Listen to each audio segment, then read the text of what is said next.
Soal yang selanjutnya, ma huwa fadlu tauhidi bi anwa'ihi thalathati. Apa keutamaan tauhid dengan 3 macam yang disebutkan tadi? Apa sih keutamaan tauhid?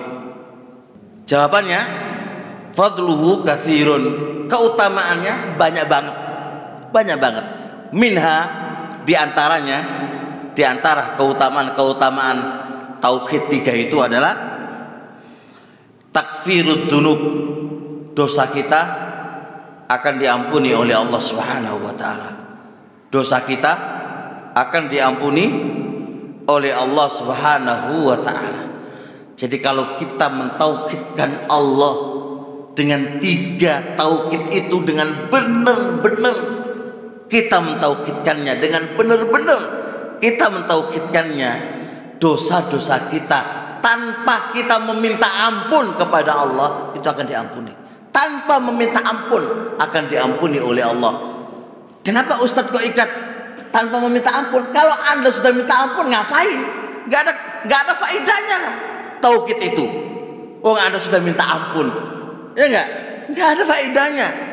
Yang ada faedahnya itu tanpa Anda meminta ampun kepada Allah, itu diampuni. Itu baru namanya keutamaan.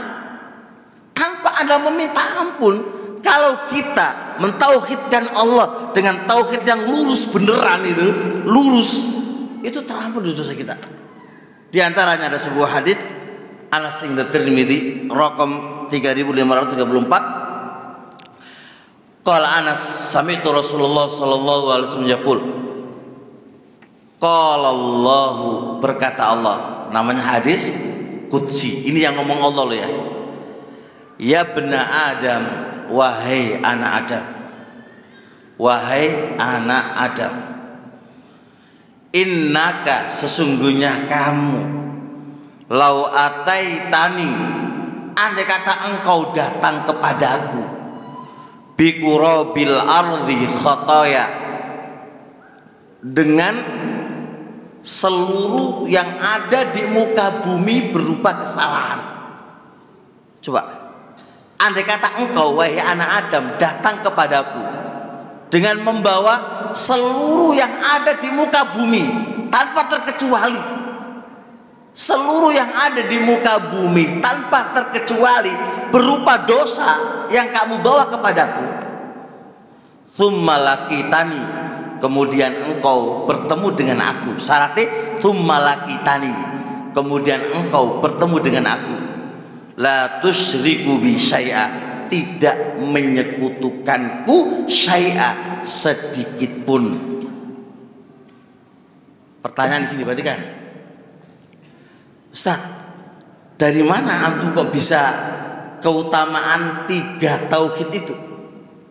Saya katakan la tusyriku bi syai'a. Syai'a di sini adalah nakiro fi siyak nahi atau fi siyak nafi. Itu berfaedah umum. Jadi engkau, kemudian engkau bertemu dengan aku. Saat bertemu Anda tidak menyekutukanku dengan sedikit pun. Berarti apa aja? Berarti Anda tidak menyekutukan Allah dalam bab rububiyah. Anda tidak menyekutukan Allah dalam bab uluhiyah.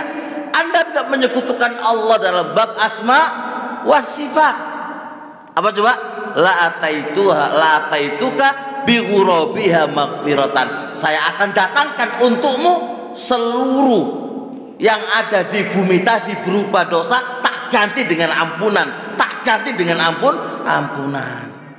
Masya Allah. Hadis ini menunjukkan apa? Takfirud dzunub, manakala engkau bertemu dengan Allah, alias pada waktu sakaratul maut, pada waktu ajal datang kepada Anda, saat engkau bertemu dengan Allah, tidak menyekutukan kepada Allah sedikit pun. Saat ajal datang kepada engkau, sedangkan engkau tidak menyekutukan kepada Allah sedikit pun, baik dalam urusan rububiyah, uluhiyah, dan asma wa sifat, Anda akan diampuni oleh Allah Subhanahu wa taala. Walaupun sebelum-sebelumnya Anda punya dosa, seluruh bumi ini penuh dengan dosa yang kau lakukan, Tapi saat engkau bertobat, saat engkau mentauhidkan Allah, saat engkau meninggal dunia dan engkau masih mentauhidkan Allah Subhanahu wa taala dengan sebenar-benarnya, maka Allah akan datangkan ampunan untuk Anda. Bisa dipahami teman-teman semuanya? Masya Allah, alangkah besar keutamaan orang yang mentauhidkan Allah Subhanahu wa taala. Tapi syaratnya apa tadi? Saat Anda meninggal, posisi Anda mentauhidkan Allah dengan 3 tauhid, dengan 3 tauhid uluhiyah, rububiyah, asma wa sifat.